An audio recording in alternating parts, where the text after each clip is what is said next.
Well, good afternoon, everybody. Yeah, I had to look at the clock as I'm recording this. It's just before noon. And hey, if anybody that's been following me, I woke up today feeling as good as I've felt since before getting this nasty COVID BS. So, not the first time I've had it. It's more of a bad allergy. Still a little clogged, but I'm feeling pretty good. And just wanted to do a video kind of gearing up for free agency. Just here to enlighten people a little bit. It's been kind of negative. I don't like negative. But what I don't like more is our owner having these yearly bus interviews where he wants to negotiate in the media, which is all he's really doing.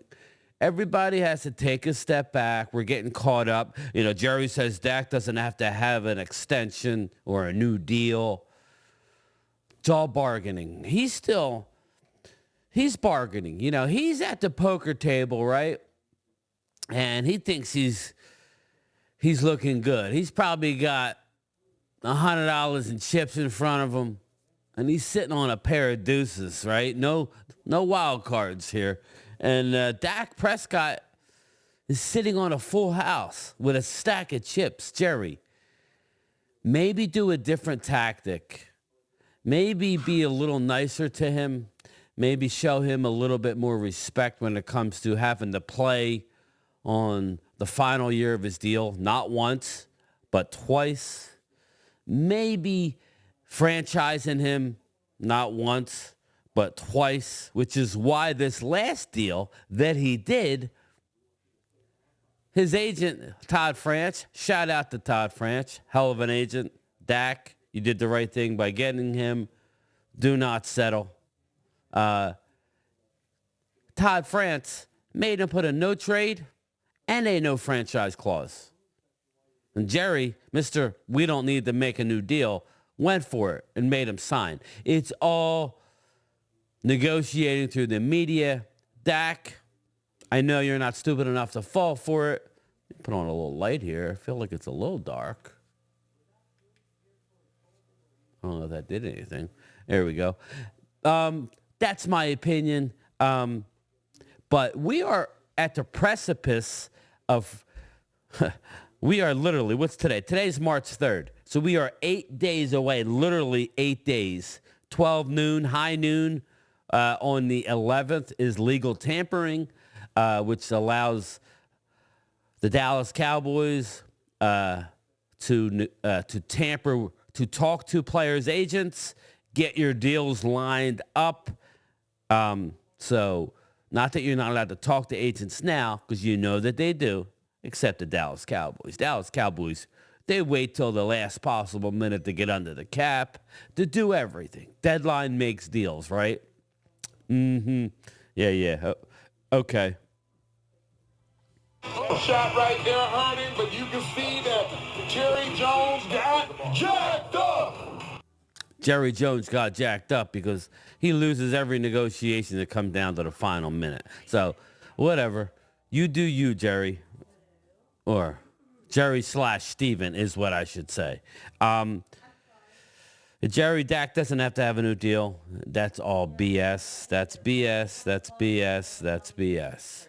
Hold on a second. I'm back. Sorry about that.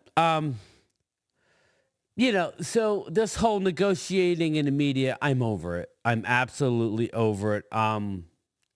Instead of doing that, maybe throw some roses his way. I know there's a lot of people who don't want Dak here anymore, and you're entitled to your opinion. I totally get it. But look at the facts. He's been the MVP runner-up 2 out of the last 3 years.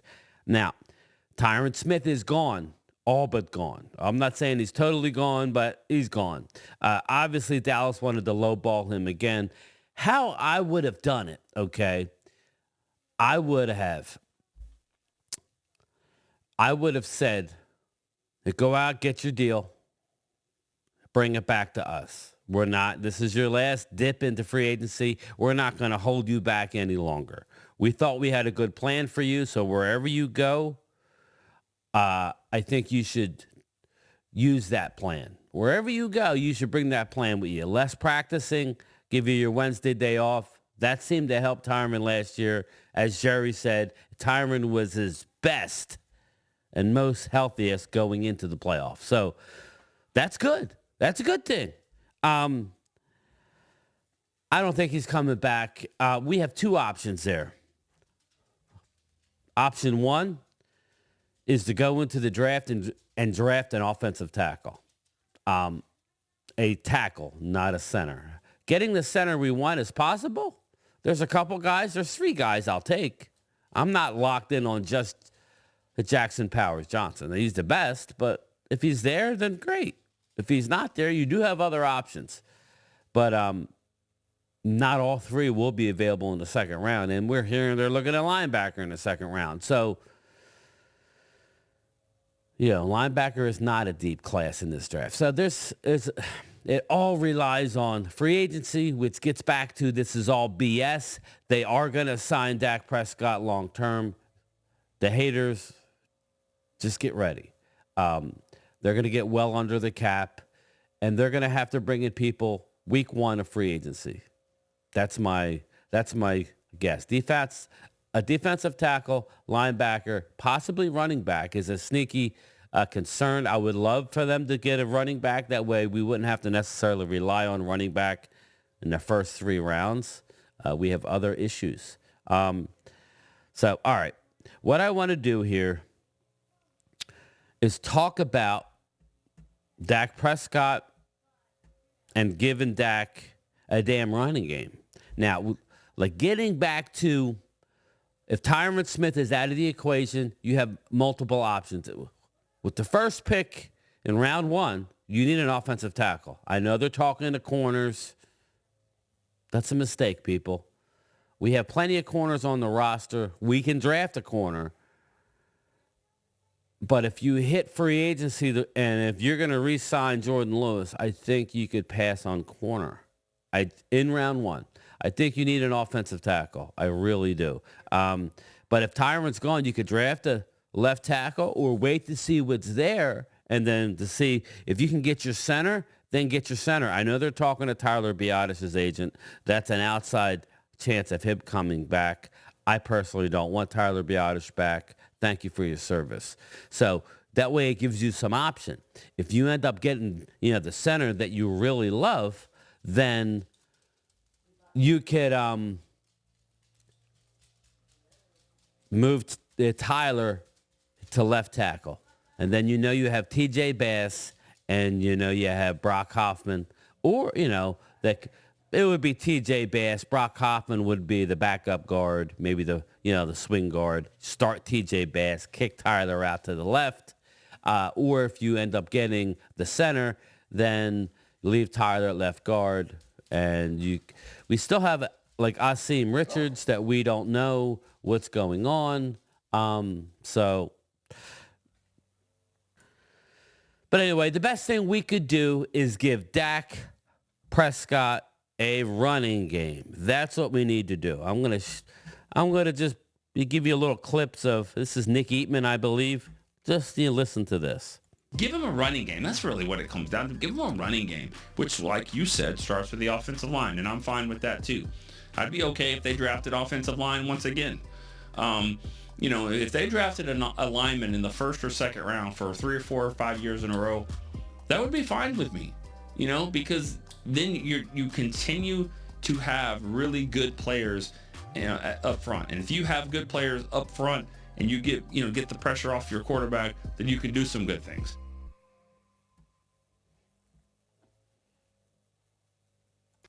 Yeah, that's exactly right. Give him a running game. It's running games. Just go back to the 90s, people. It's funny, everything goes. It starts out with interior of the defense and offensive line. That's just a fact. Okay, we could sit there and say, well, that's a passing league, and that's not how. No, The good teams stop the run and run the ball. Give Give him a running game. That's the main thing that you have to do. If you can't stop the run in the NFL, you're cooked. You're cooked. Because if the team gets a lead on you and you can't stop the run, like in Green Bay, you are cooked. Now, I want to talk about the contrast between Mike Zimmer and Dan Quinn. And this is game time, Brian speaking here. Dan Quinn you can't argue with what he did.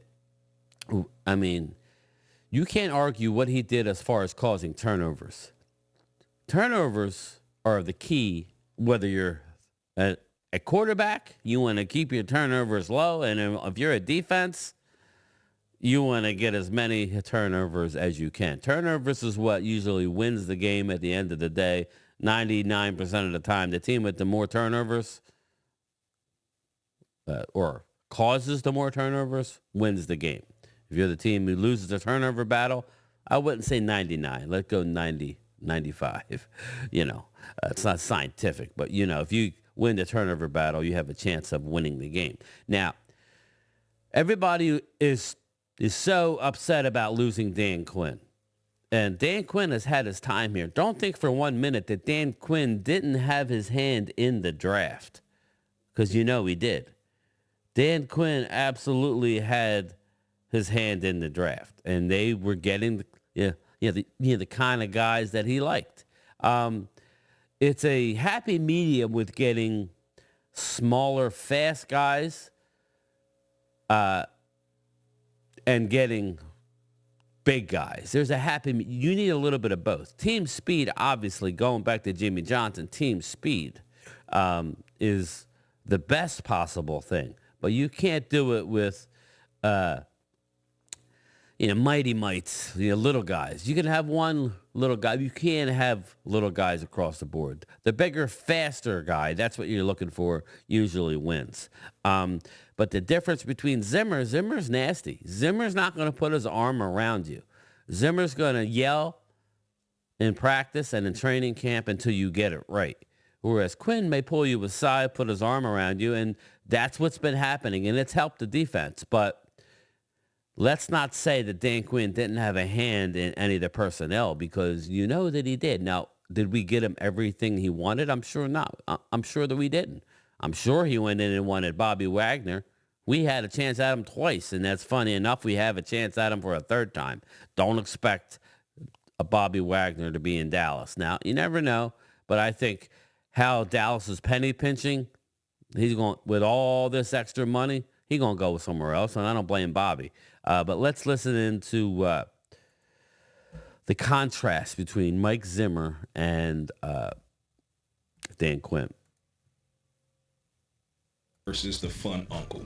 Yeah. Right? And it feels like Dan Quinn, as much as we love him, it was more the fun uncle. It's the one that when you're a kid and the fun uncle comes over and you have so much respect for him because he's your uncle, right? But it's more of the fun, personable conversation. Rules kind of go out of the window with fun uncle. It's like, Unc is here, right? But you also know that at a certain point, Unc's going to check you. But there's a lot more leeway as far as the fun is concerned. And that's why Dan Quinn is such a player's coach. Whereas Zimmer, it's the stern dad. Not to say that stern necessarily means bad, but stern in that I'm going to give you these instructions. I need you to follow these instructions. And if you don't follow these instructions, we need to have a conversation about why these instructions weren't followed.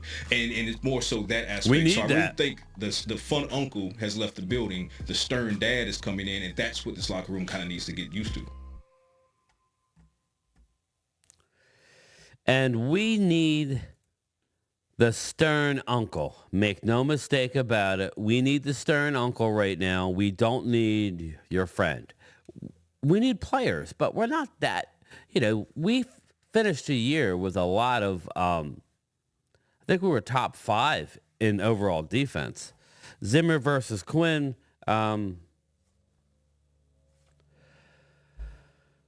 My thing is, everybody, we can't keep everybody. We've already went over who we want to keep. I think Dorrance Armstrong is gone. I think that has to happen for Sam Williams to really see what we've got. But again, this all goes back to free agency and what we could do in free agency. Mike Zimmer. Mike Zimmer loves Danielle Hunter. Okay? Danielle Hunter is a free agent. Danielle Hunter is going to need a lot of money. If we get Danielle Hunter, then that takes us away from an edge player in the first round. It just does. It should. I don't think we're getting Danielle Hunter, but if I'm Mike Zimmer, even only on a one-year contract, which I think everybody, that one-year contract thing, I think that's a little bit BS. I think they made assurances to him that he's going to be here long term. That's what's wrong with Dallas, though. That's what's wrong with Dallas is the next head coach. Let's say the season doesn't go quite as we planned, and they want to move on from McCarthy. Now, Jerry just said the other day they could easily extend him beyond, this year on a long-term deal. We'll see. We'll see. If that's the case, why wouldn't you have done it by now? But they're going to make the next head coach have Mike Zimmer. So then that totally takes Bill Belichick out. Why would Bill Belichick want to come coach the Cowboys if he knows he has to keep Mike Zimmer? So I think there's a good chance that we're going to have McCarthy and Zimmer long-term signed before a training camp or during training camp. I just do. I think they are playing this out, see how this team evolves, and I think that's ultimately what they're going to come up with. I really do. Why they didn't do it initially, maybe they got to feel comfortable. Maybe they got to feel all warm and fuzzy.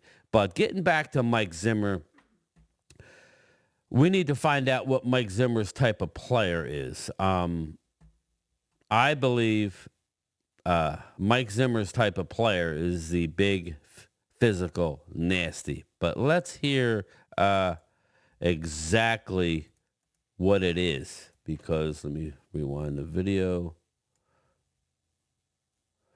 Let's hear what they have to say regarding Mike Zimmer's type of player.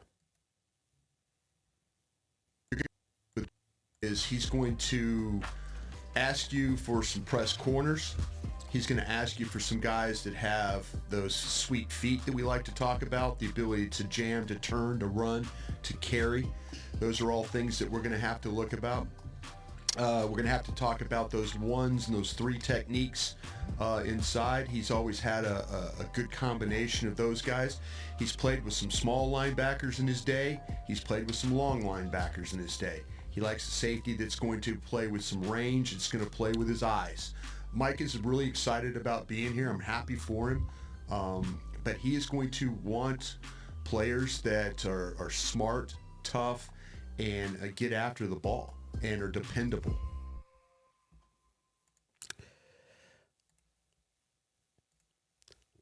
Sign me up. Sign me up. I'm fine with that.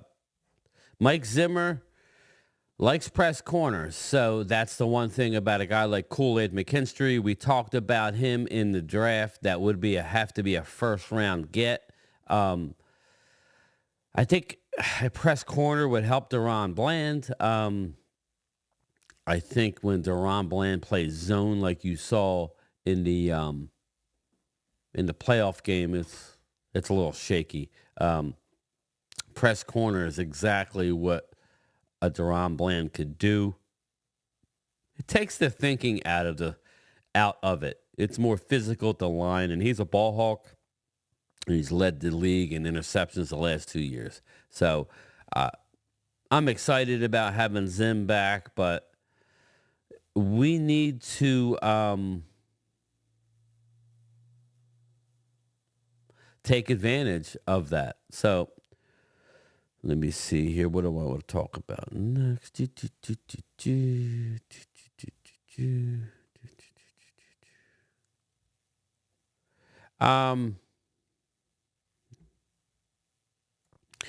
Now, you're talking about the tight ends. Our tight ends had a great year, meaning one tight end had a great year. We had Jake Ferguson, who's on his way to being an elite a tight end in this league.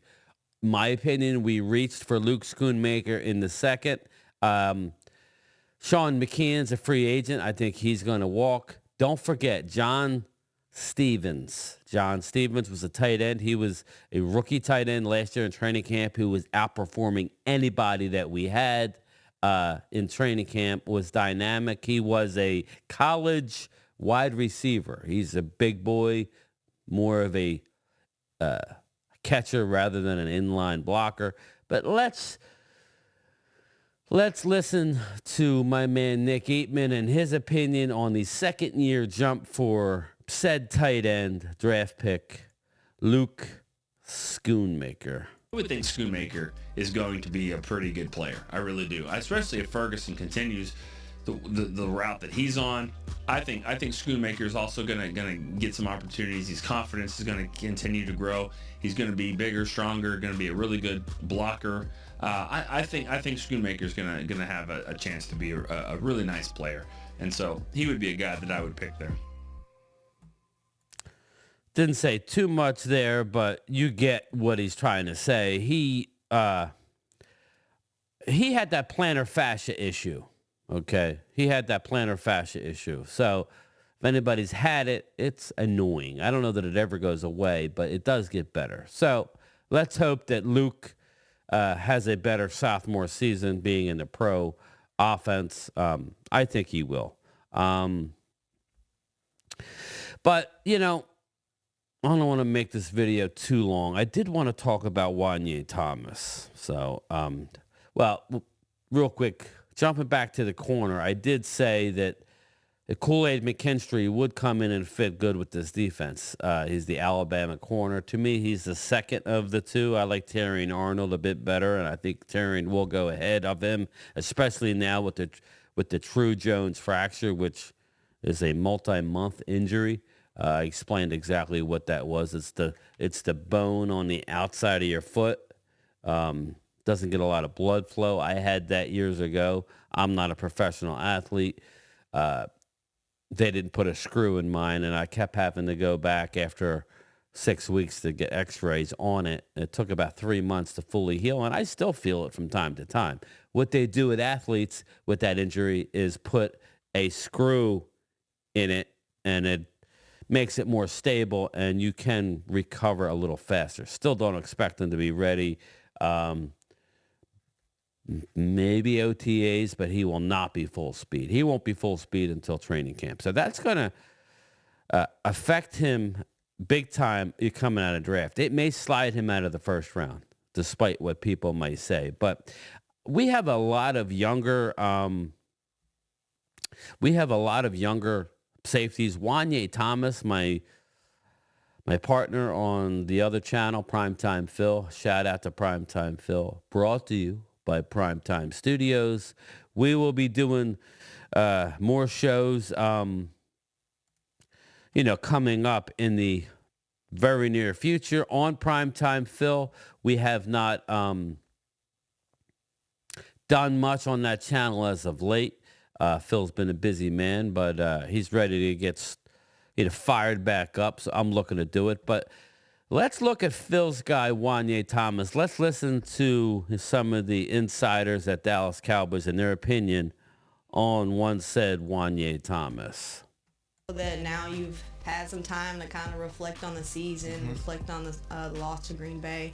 What are your thoughts on just how the season kind of played out? I feel like overall it was a great season. Obviously, it was an outcome that there is Wanye into the playoffs, and obviously we didn't think, and that shouldn't have happened. Yeah. But I mean, I feel like as a whole, I feel like we had a great season. We did what we had to do to get to where we wanted to Wanye. go, but we didn't accomplish the goal. So sorry. That was Wanye. I thought they were going to talk about Wanye. Maybe I should have did my homework. Regardless, he is a big asset going forward. Guys like Wanye Thomas, guys like Israel Mukuamu, who was the guy in last year's playoff game that we went into Tampa and kicked butt. Wanye Thomas is a force to be reckoned with in this league once given the chance. Primetime Phil loves Primetime played the game at the University of Oregon as a QB. He knows his way around quality football players.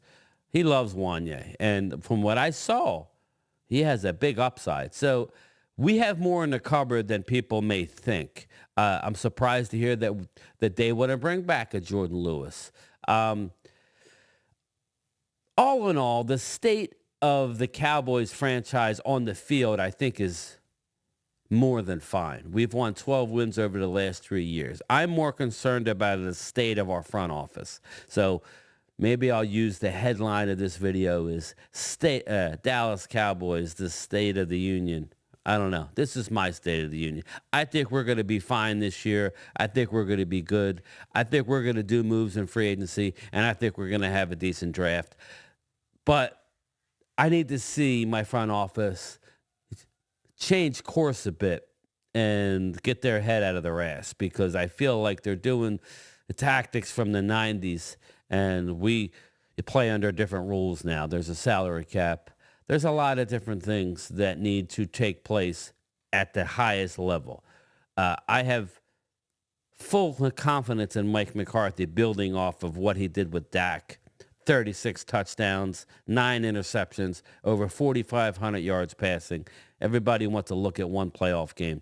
That was a full, not even team. That was a full organizational loss from top to bottom. There's only one Super Bowl, a champion, and it wasn't us. That's all I really care about. Let's try and move past what Jerry and Steven are saying, and hopefully what they do is what I think they're going to do. But that's it for me. I'm looking to do a live stream later this evening. We shall see about that, but stay tuned. I'll have something later in the day at the very least. That's me. That's Game Time Brian. Just giving you a little bit of comfort and hope moving forward.